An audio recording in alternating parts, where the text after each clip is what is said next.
오늘은 스가랴서 마지막 장을 같이 보려고 합니다. 우리가 스가랴서를 계속해서 읽고 있다가 보면 이상한 점을 여러분 발견하셔야 돼요. 이게 뭐냐면 스가랴서가 전혀 내용이 다르다는 거예요. 뭐냐? 1장 1절과 6절에서는 하나님께 돌아오라고, 여호와께 돌아오라고 얘기를 합니다.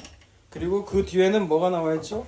여러분이 잘 아는 8가지 환상의 이야기가 6장까지 펼쳐져 있어요. 그리고 7장과 8장에는 금식의 문제를 구하면서 금식을 계속 해야 되는 것이냐라는 것이었죠. 근데 하나님은 이에 대해서 뭐라고 대답하십니까? 이 금식이 과연 누구를 위한 것이었냐고 오히려 반문하세요. 이 금식이나 모든 문제가 다 너희를 위해서 한 것 아니냐라는 거예요. 그러면서 하나님은 놀라운 말씀을 하시죠. 이 금식을 했던 건 사실 슬픔이었는데 하나님께서 그 슬픔을 기쁨으로 변화시켜 주겠다는 거예요. 하나님께서 1장부터 8장까지 쭉 말씀은 한결같아요. 그게 뭐냐면 이스라엘의 회복이에요. 그 회복은 어디로 이어져요? 성전을 재건하는 데 이어져요. 여러분, 성전이라고 하는 것은 더 이상 이제는 없어요. 예수님께서 성전이 되세요. 그리고 예수님 믿는 우리가 바로 성전입니다. 알겠습니까? 이게 눈에 보이는 성전? 아니에요. 눈에 보이지 않는 이 성전, 아름다운 성전, 바로 우리라는 거죠. 이 성전을 빨리 재건하라는 거예요. 그렇죠? 그리고 나서 이제 9장부터는 이제 이상한 얘기가 펼쳐져요. 그래서 9장부터를 14장까지를 제2 스가랴 혹은 제3 스가랴라고 부르기도 해요. 왜냐하면 내용이 전혀 다른 얘기를 하고 있거든요. 근데 사실 내용을 깊게 보다 보면 예수님의 초림과 예수님이 나오실 것과 예수님께서 어떻게 이 삶을 살 것인지와 그리고 예수님이 다시 나타나실 때 어떤 일이 벌어지는지 그 여호와의 날에 대해서 쭉쭉 얘기하고 있어요. 그러니까 사실 어문 얘기하고 있는 건 아니에요. 뭐냐? 성전은 바로 예수 그리스도라는 거예요. 예수 그리스도. 그 예수 그리스도가 나타나셔서 어떤 일을 하시는지 오늘 본문 11장에도 그게 분명히 나와 있습니다. 오늘 말씀을 통하여서 그 예수님이 어떤 모습으로 오셨는지를 한번 우리가 같이 나눠보기를 원하는데, 먼저 우리가 11장을 넘어가기 전에 있어서 성경에 대해서 여러분 좀 알 게 있어요. 성경은 하나님과 이스라엘 관계를 많은 비유로 설명하고 있거든요. 아버지와 아들의 관계로 비유할 때도 있고, 호세아를 보면 아내와 그 남편의 관계로 비유할 때가 있어요. 그리고 또 가장 많이 비유하는 건 뭘까요? 목자와 양으로 많이 비유하고 있다는 거예요. 그런데 오늘 말씀에서는 그 목자 대신 예수 그리스도, 목자 대신 하나님이 아니에요. 여기에서는 이 목자가 좀 다른 의미로 비춰져요. 그건 바로 이스라엘의 지도자, 그들 곁이 목자잖아요. 하나님께서 위임하신 그 목자. 그리고 양은 이스라엘이죠. 하나님은 그 이스라엘이라는 목장의 그 전체적인 주인으로 나오고 있다는 거예요. 먼저 1절과 2절 한번 읽어볼까요? 시작. 레바논아, 내 문을 열고 불이 내 백향목을 사르게 하라. 너 장담하여 곡할지어다. 백향목이 넘어졌고 아름다운 나무들이 쓰러졌음이로다. 바산의 상수리 나무들아 곡할지어다. 무성한 숲이 엎드러졌도다. 1절과 2절에서는 무서운 말이 쏟아집니다. 그게 뭐예요? 백향목. 레바논의 백향목은 레바논의 가장 으뜸되는 레바논을 상징하는, 지금도 레바논이라는 국가가 있죠. 레바논의 국가에는 백향목이 있어요. 가운데. 지금도 그 백향목이 가장 자랑하는, 그들이 가장 자랑스러워하는 것이 백향목이에요. 백향목. 그리고 잣나무, 나와 있는 상수리 나무, 이것들 모두 다 그들이 만족해하고 행복해하고 이것이 있으면 되는 그 자랑스러워하는 그 나무들이 어떻게 됐어요? 다 불살라졌다는 거예요. 어느 날 같은 한순간에. 백향목, 잣나무, 상수리 나무가 이 공통점이 뭐다고요? 그들이 자랑스러워하는 그것들이라는 거예요. 자랑스러워하는. 그들이 내세울 만한, 그들이 이것이 나의 모든 것이라고 밝힐 만한 그 모든 것들이 어느 날 한순간에 어떻게 됐다고요? 불에 타버렸다고요. 그러면 어떻게 돼요? 3절에? 3절 읽어볼까요? 시작. 목자들의 곡하는 소리가 나며 그들의 영화로운 것이 쓰러짐이로다. 어린 사자의 부르짖는 소리가 나며 이는 요단의 자랑이 쓰러졌음이로다. 목자들이 통곡하는 소리가 나는 거예요. 왜 그럴까요? 자기들이 그동안 이것 때문에 만족하고 행복했고 너무나 자랑스러웠는데 하나님의 심판으로 모든 것이 다 불에 타 없어져 버렸다는 거예요. 그 모습이 어린 사자가 자기 거처를 잃은 것처럼 울부짖음의 모습으로 나타났다는 거예요. 여러분, 평상시에는 우리가 신앙 좋은 척하면서 교회 나와요. 멋진 옷을 입고 기도도 오래 하고 금식도 하고 헌금도 열심히 합니다. 그런데요, 어느 날 갑자기 뜻하지 않는 사건이 불어닥칠 때가 있어요. 오늘 아까 제가 간증한 우리 아이의 그런 일들처럼 이런 일들이 갑자기 들이닥치면 어떻게 돼요? 우리 안에 있는 모든 것들이 흔들리기 시작해요.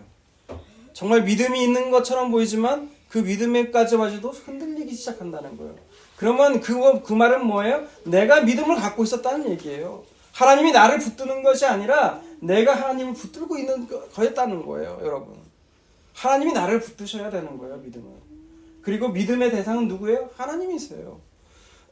근데 그동안 우리가 중요하게 생각했던 것은 사실 뭐였다? 하나님이 아니었다라는 거예요. 여러분, 큐티인에 보면 우리가 보는 큐티인의 간증들을 보면 다 그거 아닙니까? 정말 신앙 좋은 척 살고 있다가 아내가 외도해요. 남편이 불륜에 빠져요. 자식들은 속을 썩여요, 그렇게. 그걸 통하여서 뭐가 깨져요? 자기가 깨져요. 하나님께서 원하시는 것은 바로 그거라는 거예요. 자기 부인, 마이 와이프가 아니라 하나님께서 자기 부인하기를 원하시는 거예요. 그럼 뭘 건드릴까요? 내가 가장 소중하고 가장 자랑스러워하는 것, 내가 이것 때문에 살아라고 하는 것들을 하나님은 건드리기 시작하신다는 거예요. 그걸 통해서 정말 네 인생 가운데 무엇이 있는지를 돌아보게 원하시는 거예요. 그리고 궁극적으로는 하나님께로 인도하시는 거예요. 그게 하나님의 목적입니다. 목표예요.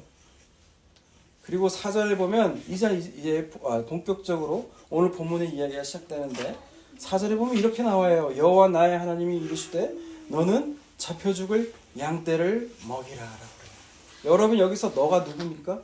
나. 너가 누구예요? 제가 혼미해졌어요. 우리 손녀는 너가 누구예요? 스가랴. 네, 스가랴예요. 스가랴에게 뭐라고 말해요? 하나님이 잡혀 죽을 양떼를 먹이래요. 여러분, 이게 이해 가세요? 아니요. 여러분, 이게 이해 가시냐고요? 잡혀 죽을 양떼래요. 어차피 잡혀 죽을 양떼를 왜 먹이라고 하나님 그러실까요?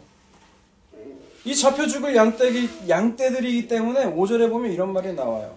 사들인 자들은 그들을 잡아도 죄가 없다 하고 판자들은 말하기를 내가 부여하게 되었은즉 여호와께 찬송하리라 하고 그들의 목자들은 그들을 불쌍히 여기지 아니하는도다 라고 나와요. 이 말이 뭐예요? 어차피 죽을 양떼 아니야 이거예요. 아까 양들은 누구라고 했어요? 이스라엘. 어차피 잡아주고 우리 어차피 망했는데 이걸 통해서라도 어차피 나는 이익을 봐야겠다는 거예요.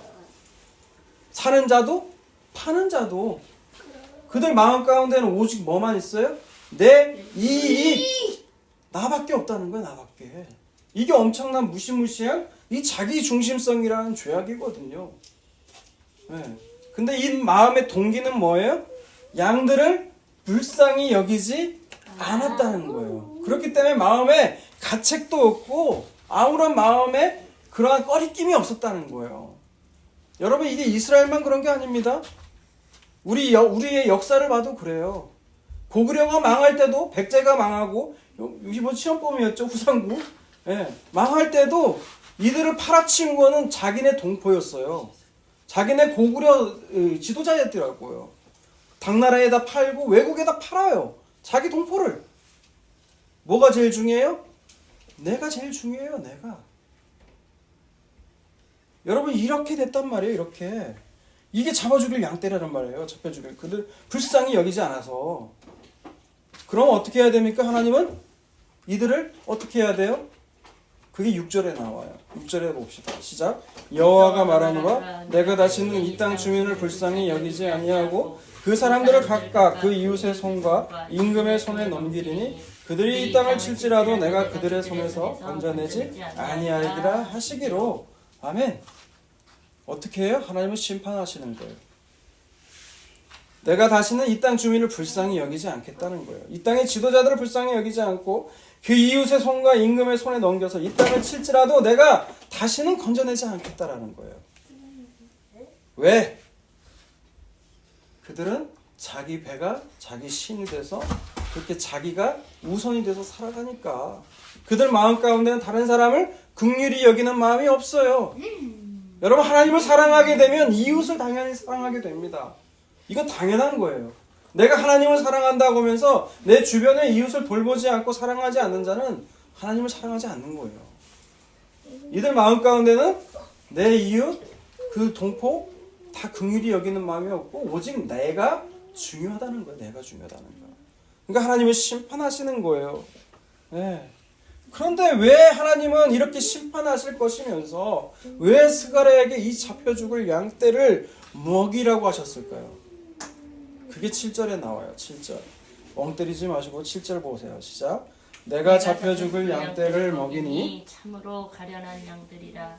내가 막대기 둘을 취하여 하나는 은총이라 하며 하나는 연합이라 하고 양떼를 먹일세. 아멘. 네. 뭐라고 나와요? 그럼에도 불구하고 하나님은 잡혀 죽을 양떼를 불쌍하게 여기신다는 거예요. 스가랴로 하여금 그걸 보여주시는 거예요. 다 너를 버려도 나는 너를 버리지 않아. 다 모든 사람이 너를 이익의 도구로, 너를 그냥 도구로 쓰임 받아도 나는 그렇게 여기지 않아.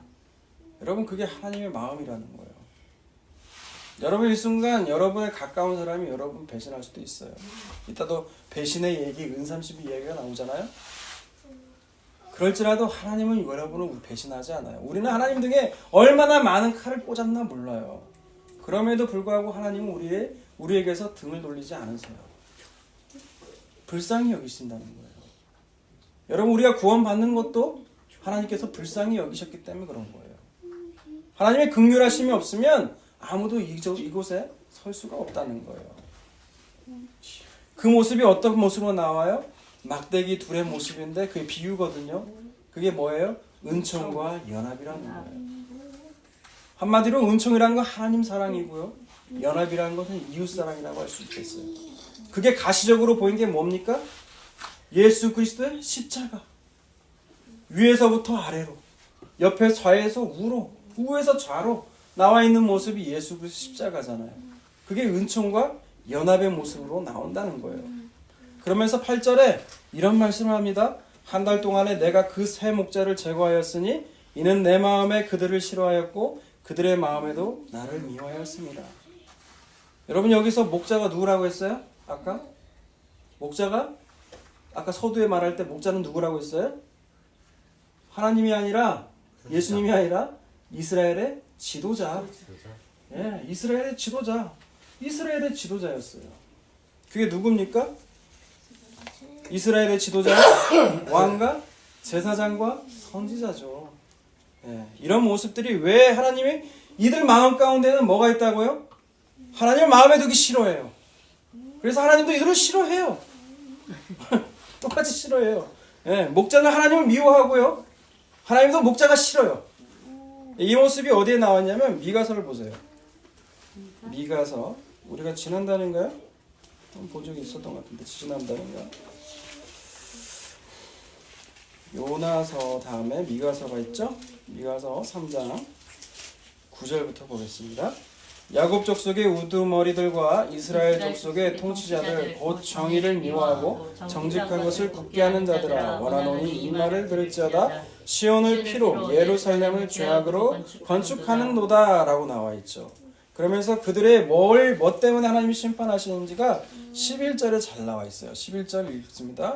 그들의 우두머리들은 뇌물을 위하여 재판하며 그들의 제사장은 삭슬 위하여 교훈하며 그들의 선지자는 돈을 위하여 점을 치면서도 여호와를 의뢰하여 이르기를 여호와께서 우리 중에 계시지 아니하냐 재앙이 우리에게 임하지 아니하리라 하는도다. 이러므로 너희로 말미암아 시온은 갈아엎은 밭이 되고 예루살렘은 무더기가 되고 성전에 사는 수풀의 높은 곳이 되리라. 아멘. 여들이 왜 그렇다고요? 우두머리들은 정치인들이에요. 왕이에요. 정치 지도자들이에요. 이들은 공의로 하나님의 법을 가지고 심판을 해야 돼요. 뇌물을 받으면 안 됩니다. 그죠? 근데 이들은 뇌물, 돈을 위해서 재판을 했다는 거예요.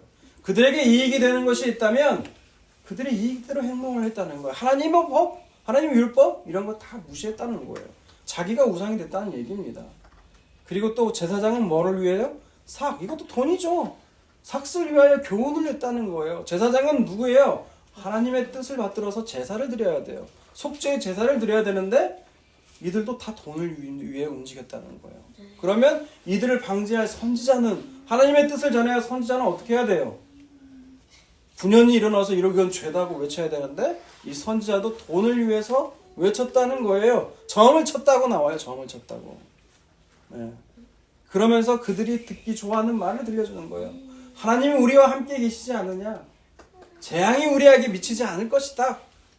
네. 그들이 듣기 좋은 말. 죄를 지으면서도 행하나 나는 벌받지 않을까라고 했다면 그 점을 지적하고 선지자는 일어나야 되는데 선지자는 어떻게 돼요?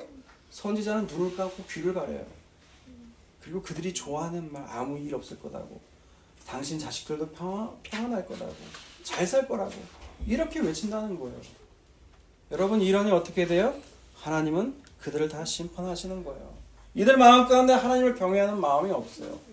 정치, 종교 지도자들, 이들 마음 가운데는 하나님 목자로 세우신 이들에게 하나님을 미워하는 거예요. 그 하나님 싫어요. 그러니 하나님도 이들을 내치시는 거예요. 여러분, 그러면 목자가 다 이렇게 타락하고 부패했는데 일반 이스라엘 양들에겐 잘못이 없을까요? 여러분 어떻게 생각하세요? 양들은 잘못이 없을까요? 네. 뭐예요? 여러분, 수요가 없으면 공급이 없어요. 네. 물론 요즘 한국 교회의 문제는 대부분 목회자가 잘못한 건 맞아요. 여러분, 근데 그 목회자의 잘못한 것을 누가 만들었을까요? 잘못된 걸 알면서도 방관하고 있거나 그것이 좋아서 따라가는 양들의 문제가 있다라는 거예요. 여러분, 예레미야 봅시다. 예레미야 50장을 볼까요? 예레미야서 50장을 봅시다. 50장 30절과 31절을 읽겠습니다. 그러므로 그날에 장정들이 그 거리에 엎드러지겠고 군사들이 멸절되리라. 여호와의 말씀이니라. 주만군의 여호와의 말씀이니라. 교만한 자여, 보라, 내가 너를 대적하나니 너의 날 곧 내가 너를 벌할 때가 이르렀으니라. 네, 이 말씀은 아닌데. 그 말씀, 네? 이 말씀 아닌데. 이 말씀 아니에요. 이상하다. 어디였지? 네, 나중에 기억되면 얘기를 하기로 하고, 자기들도 좋아서 쫓아갔다는 거예요. 네. 자기들도 좋아서 그 말씀에 따라갔다는 거예요. 거짓된 목회자들을. 네. 여러분, 예레미야는 분명히 바벨론에 의해서 나라가 망할 거라고 했죠. 그런데 다른 거짓 선지자들은 뭐라고 그래요? 아니다고, 우리나라 평안할 거다고, 아무런 염려 없다고 그러잖아요. 그 본문이거든요. 네. 그 본문이에요. 그러니까 이 사태를 만들어낸 건 목회자의 잘못도 있지만 그 목회자의 잘못을 알면서도 내 귀를 즐겁게 하는 그들을 따라가는 것에 있어서 문제가 있다라는 거예요. 그럼 하나님은 어떻게 하세요? 이럴 때 이스라엘을 심판하셔야 되는데 오늘 11장 9절에 보면 이렇게 나와요. 내가 이르되 내가 너희를 먹이지 아니하리라. 죽는 자는 죽는 대로, 망하는 자는 망하는 자대로, 나머지는 서로 살을 먹는 대로 그대로 두리라. 네, 하나님께서 내버려 두신대요. 여러분이 잘 아는 로마서에도 그런 말씀이 있죠. 하나님께서 모든 자연물 가운데 하나님을 아시기로 작정한 것, 모든 것이 만들어져 있어요. 딱 자연물을 보면서 이 자연물 가운데는 하나님의 속성들이 들어가 있다고요. 근데 사람들은 어떻게 돼요? 그 하나님을 발견하지 않고 우상으로 만들어내더라는 거예요. 그래서 상실한 그 마음대로 하나님께서 어떻게 돼요? 내버려 둔다는 거예요. 그러니까 자연의 이치라는 것이 있는데 그걸 다 영리로 바꿔 거꾸로 자기 마음에 좋을 대로. 그래서 남자가 남자를, 여자가 여자를, 죄악의 결과들이 그대로 나오는 거예요. 하나님께서 그대로 내버려 두신대요. 그러니 어떻게 돼요? 하나님의 진노가 하늘로부터 나타난다는 거예요. 그리고 또 마찬가지입니다. 이제 10절에 보게 되면 뭐라고 나와 있어요? 아까 아는 은총이라는 막대기가 어떻게 돼요? 막대기를 하나님께서 꺾어버려요. 은총이라고 하는 것들을. 하나님의 은혜를 꺾어버린다는 건 뭐예요? 언약을 패해버리겠다는 거예요. 무시무시한 거죠. 그런데 11절에 보면 이런 말씀이 있어요. 당일에 곧 패함에 내 말을 지키던 가련한 양들은 이것이 여호와의 말씀이었던 줄을 알더라. 예, 말씀을 지키던 이 사람들이 누구라고요? 가련한 양인데 하나님이 이들을 불쌍히 여기신다는 거예요. 이것이 바로 여호와의 말씀인 줄을 알더라. 그런데 이어지는 말씀이 뭡니까? 12절이에요. 12절 읽습니다. 시작. 내가 그들에게 이르되 너희가 좋게 여기거든 내 품삯을 내게 주고 그렇지 아니하거든 그만두라. 그들이 곧 은 30개를 달아서 내 품삯을 삼은지라. 네, 하나님이 이 가련한 양들에게 말하기를 뭐예요? 너희가 나를 좋게 여기거든 품삯을 주라는 거예요. 그래서 이들이 품삯을 얼마를 줘요? 은 30. 은 30을 받아서 어떻게 해요? 13절. 여호와께서 내게 이르시되 그들이 나를 헤아린 바 그 삭슬 토기장이에게 던지기라 하시기로 내가 곧 은 30을 깨를 여호와의 전에서 토기장이에게 던지고 라고 나와 있죠. 여러분 은 30이라고 하면 딱 떠오르는 사람이 누가 있어요? 가룟 유다. 가룟 유다가 은 30에 예수님을 팔죠. 은총과 연합으로 우리를 돌보시기 오신 분이 바로 누구예요? 예수님이세요. 그런데 이들은 어떻게 하기로 된다고요? 은 30에 그를 팔아버린다는 것이 어디에 예언되어 있어요? 지금 스가랴서에 예언이 되어 있다는 거예요. 은 30에 팔고 나서 유다가 어떻게 돼요? 자기가 양심의 가책이 돼서 그거를 다시 제사장에게 성전에 던져버리잖아요. 안 받으니까. 나중에 그 사람이 자살해서 죽으니까 그 제사장이 야 이거는 찝찝하다. 이거 성전에 있어서는 안 되겠다. 그래서 그걸 토기장이의 밭을 사서 그 밭을 피밭이라고 부르잖아요. 그리고 14절에 보니까 연합이라고 하는 막대기도 꺾어버려요. 은총과 연합이 다 꺾어져 버려요. 유다와 이스라엘 형제 간의 의를 바로 깨트린 거죠. 예. 아까도 말씀드린 가룟 유다가 예수님을 은 30에 팔 것을 미리 스가랴 선지자를 통해서 지금 예언하고 있다는 거예요. 여러분 마태복음 27장을 한번 볼까요? 그런데 이 성경에 기록되기를 마태복음은 뭐라고 기록하냐면 이게 누구 거라고 생각하냐면 여기 재밌는 게 나와요. 27장. 마태복음 27장 3절에서 10절까지 한번 볼까요? 그때 예수를 판 유다가 그의 정죄됨을 보고 스스로 뉘우쳐 은 30을 대제사장들과 장로들에게 도로 갖다 주며 이르되 내가 무죄한 죄를 팔고 죄를 범하였다 하니 그들이 이르되 그것이 우리에게 무슨 상관이냐 내가 당하라 하거늘 유다가 은을 성소에 던져놓고 물러나서 스스로 목매어 죽은지라. 대제사장들이 그 은을 거두며 이르되 이것은 핏값이라 성전고에 넣어둠이 옳지 않다 하고 의논한 후에 이것으로 토기장이의 밭을 사서 나그네의 묘지를 삼았으니 그러므로 오늘날까지 그 밭을 피밭이라 일컫느니라. 예, 여러분 여기까지 아시죠? 예, 근데 9절에 보면 뭐라고 나와 있어요? 이에 선지자 예레미야를 통하여 하신 말씀이 이루어졌나니 일러스되 그들이 그 가격 매겨진 자 곧 이스라엘 자손 중에 가격 매겨진 자의 가격 곧 은 30을 가지고 토기장의 밭값으로 주었으니 이는 주께서 내게 명하신 바와 같으니라 하였더라 라고 나와 있어요. 누구라고 나와 있어요? 선지자? 예레미야. 예. 누구예요? 근데 은 30에 팔 건 스가랴잖아요. 근데 왜 마태는 스가랴가 아니라 왜 예레미야라고 얘기했을까요? 에레미야가 더 좋으니까. 예레미야가 마태는 더 좋아했어요? 예레미야는 은 30이 안 나와요? 네, 안 나와요. 왜 그랬을까요? 분명한 거는 은 30에 팔릴 것을 은총과 연합으로 돌보시기 위해 진짜 목자로 오신 예수님을 다른 사람들이 배척하고 은 30에 팔릴 거는 스가랴예요. 그죠? 그런데 왜 예레미야를 얘기했을까요? 에레미야가 네, 여러분 마태복음 27장의 그 유다에 관한 그 얘기는요. 유다가 어떻게 될 것을, 유다가 어떻게 처벌될 것을 초점을 더 뒀다는 거예요. 은 30 얘기가 아니라 초점을 두었다는 거예요. 그 의인을 판 자의 최후가 어떤 것인지를. 그건 누구냐? 예레미야예요. 예레미야. 그리고 당시에 더 많이 알려진 선지자는 예레미야였어요. 예레미야. 그렇기 때문에 또 그러기도 했어요.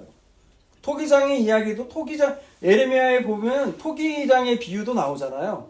그죠? 그것도 있기 때문에 지금 마태는 예레미야의 비유를 더든 거예요. 그 최후가 그 처벌을 어떻게 받는 것인지를 그걸 강조하려고. 아시겠습니까? 예. 여기까지가 나온 얘기가 한 목자예요. 그 목자는 어떤 모습이었어요? 그 목자들은 양들을 가련히 불쌍히 여기는 진짜 참된 목자였다는 거예요. 은총과 연합으로 이스라엘을 돌보길 원했다는 거예요. 그런데 이 목자는 결국 어떻게 돼요? 은30에 팔려서 잡혀 죽는 거예요. 이 목자는. 그분이 누구예요? 예수님 얘기를 하고 있다는 거예요. 그런데 오늘 본문 15절에서부터는 다른 얘기가 나와요. 다른 한 목자가 등장해요. 그 목자를 봅시다. 여호와께서 내게 이르시되 너는 또 어리석은 목자의 기구들을 빼앗을지니라. 16절 보라 내가 한 목자를 이 땅에 일으키리니 그가 없어진 자를 마음에 두지 아니하며 흩어진 자를 찾지 아니하며 상한 자를 고치지 아니하며 강건한 자를 먹이지 아니하며 오히려 살찐 자의 고기를 먹으며 또 그 굽을 찢으리라. 네, 이 목자는 뭐예요? 가짜 목자, 거짓된 목자가 등장하게 될 거라는 거예요. 이 거짓된 목자는 와서 뭘 한다는 거예요? 양들을 먹이는 게 아니라 양들을 먹으라는 거예요. 제가 요한복음을 읽다가 혼자 빵 터트린 게 있었는데 그게 뭐였냐? 예수님이 베드로를 찾아오셔서 양들을 먹이라고 하셨죠. 근데 그걸 잘못 읽으면 뭐라고 돼요? 양들을 먹으라. 네. 이 양들을 먹는 게 누구예요? 가짜 목자라는 거예요.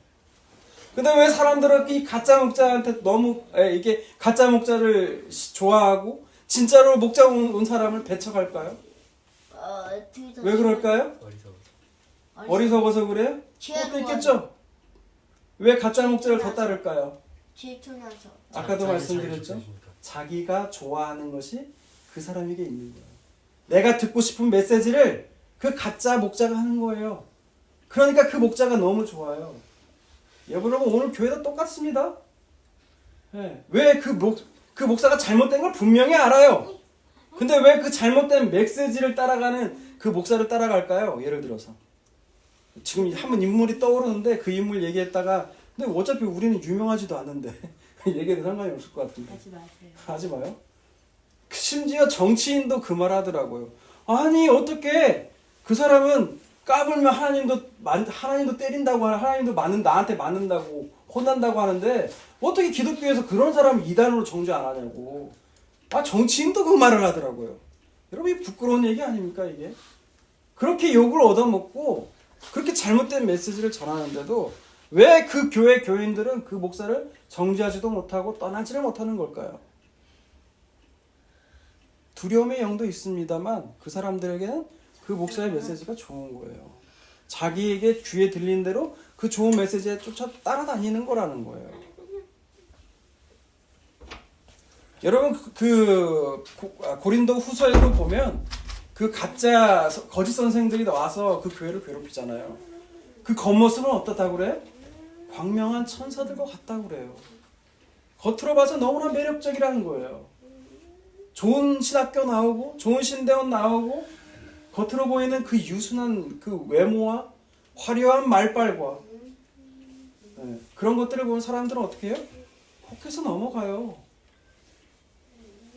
근데 바울처럼 말도 떠듬이지 그리고 뭐가 모자라서 돈 번다고 열심히 텐트 치고 있지 그런 사람들은 무시해요. 여러분 오늘날도 똑같습니다. 오늘날도 똑같아요. 부담 안 주려고 자비장으로 일하는 목사님들은 우습게 여깁니다. 그런데 양들을 착취로 알고 뺏어 먹고 그들을 찢어도 그들의 발목을 그렇게 오늘 나온 성경의 표현대로 찢어도 여러분 그들은 좋다고 따라다녀요. 왜요? 내 눈과 귀를 만족시켜주니까. 여러분 그게 지금 2000년 전의 얘기가 아니라는 거예요. 오늘날도 지금도 계속되고 있다라는 거예요. 자기 귀에, 자기 눈에, 자기 배를 채워주면 그게 목자라는 거예요. 그러니 이들에게 남은 건 뭐겠습니까? 17절 화 있을진저 양떼를 버린 못된 목자여 칼이 그의 팔과 오른쪽 눈에 내리그리니 그의 팔이 마주 마르고 그의 오른쪽 눈이 아주 멀어버릴 것이라 하시니라. 그러건 진노와 심판과 저주가 임하는 거예요. 이 가짜를 따르는 이 목자를 따르는 그들에게 있어서 목자와 이들에게 진노가 임하는 거죠. 근데 놀라운 건 이 저주와 이 심판을 누가 대신 당하세요? 예수님 그 십자가에서 담당하신다는 거예요. 그가 다 대신 지신다는 거예요. 그래서 요한복음 10장을 읽고 우리 마치도록 하겠습니다. 요한복음 10장. 요한복음의 특징은 예수님이 나는 멋멋이다 에고 에이미 표현으로 말씀하셨다는 거죠. 예수님 뭐라고 지금 표현하시는지 봅시다. 내가 진실로 진실로 너희에게 이르노니 10장이요 문을 통하여 양의 우리에 넘어가지 아니하고 다른 데로 넘어가는 자는 절도며 강도요 문으로 들어가는 이는 양의 목자라. 문지기는 그를 위하여 문을 열고 양은 그의 음성을 듣나니 그가 자기 양의 이름을 각각 불러 인도하여 내느니라. 자기 양들을 다 내어놓음에 앞서가면 양들이 그의 음성을 아는 거로 따라가되 타인은 음성을 알지 못하는 거로 타인을 따르지 아니하고 도리어 망하느니라.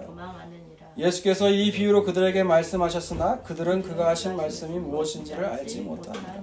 예수님은 비유로 많이 말씀하시죠. 그 10장에 내가 뭐라고 그래요? 양의 문이라는 거예요. 나를 통하지 않고서는 다 절도요 강도라는 거예요. 그 얘기를 지금 하고 있는 거예요. 양들은 내 음성을 듣는다는 거예요. 양들은 내 음성을 들을 줄 안다는 거예요. 그러면서 7절에 이제 이 이야기를 하시죠. 그러므로 예수께서 다시 이르시되 내가 진실로 진실로 너에게 말하노니 나는 양의 문이라. 양들이 나오는 문이라는 거예요. 나보다 먼저 온 자는 다 절도요 강도니 양들이 듣지 아니하느니라. 내가 문이니 누구든지 나로 말미암아 들어가면 뭐를 받고 구원을 받고 또는 들어가며 나오며 꼴을 얻으리라. 도둑이 오는 것은 도둑질하고 죽이고 멸명시키려는 것뿐이요 내가 온 것은 양으로 생명을 얻게 하고 더 풍성히 얻게 하려는 것이라. 나는 선한 목자라. 선한 목자는 양들을 위하여 목숨을 버리거니와 삭구는 목자가 아니요 양도 제 양이 아니라 이리가 오는 것을 보면 양을 버리고 달아나나니 이리가 양을 물어가고 또 해치니라. 여러분 선한 목자가 되시는 진짜 목자는 어떤다고요? 양들을 위해서 목숨을 버립니다. 하지만 가짜 목자는 어때요? 자기 돈을 위해서 일하는 거예요. 그렇기 때문에 위기가 생기면 어때요? 양들을 버리고 도망가요. 내 목숨이 제일 중요하니까. 달아나는 것은 그가 삭군인 까닭에 양들을 돌보지 아니함이나 나는 선한 목자라. 나는 내 양을 알고 양도 나를 아는 것이 아버지께서 나를 아시고 내가 아버지를 아는 것 같으니 나는 양을 위하여 목숨을 버리노라. 여러분 이것이 예수 그리스도라는 거예요. 이분이 예수님이시잖아요. 이분만이 참된 목자시라는 거예요. 여러분 인간 목자는 없어요. 진짜 목자는 예수님밖에 없습니다. 그러면서 예수님 또 뭐라고 말하세요? 또 이 우리들에게 들지 않은 다른 양들이 내게 있어 내가 인도하여야 할 터이니 그들도 내 음성을 듣고 한 무리가 되어 한 목자에게 있으리라. 내가 내 목숨을 버리는 것은 그것을 내가 다시 얻기 위함이니 이로 말미암아 아버지께서 나를 사랑하시느니라. 이를 내게서 빼앗은 자가 있는 것이 아니라 내가 스스로 버리노라. 나는 버릴 권세도 있고 다시 얻을 권세도 있으니 이 계명은 내 아버지에게서 받았노라 하시니라. 아멘. 오직 예수 그리스도만이 우리의 목자가 되십니다. 그리고 그 목자 되신 예수님은 아는 사람은 자기 양은 그 목자의 음성을 들어요. 분별한다는 거예요. 정말 예수님께 속한다면 그 예수님께 속한 음성을 듣게 된다는 거예요. 가짜 음성, 내가 듣고 싶은 음성을 듣는 것이 아니라는 거예요. 그러나 가짜 목사는 어때요? 가짜 목회자는 어때요? 가짜 목자는 그 양들을 자기에게로 끌어들이는 거예요. 나한테로 관심 포커스가 가는 거예요. 여러분 설교를 듣고 정말 좋은 설교는 뭐냐? 그 설교 한 편을 듣고 예수님께로 가고 싶은 거예요. 그 예수님께로 내가 가면 내가 산다는 거예요. 그 예수님께로 초점이 맞춰진다면 여러분 그건 참 좋은 설교입니다. 하지만 그렇지 않고 설교하는 설교자 자신에게로 자기에게로 초점을 맞추고 내가 하는 말에 두려움을 느낀다면 여러분 그것은 사꾼 목자예요. 사꾼 목자. 예수님이 오신 것은 우리로 하여금 생명을 얻게 하려 하신다는 거였어요. 더 풍성히 얻게 하려 하신다는 거였어요. 그 진짜 목자에게로 가는 저와 여러분이 다 되시기를 주님의 이름으로 축원합니다. 아멘.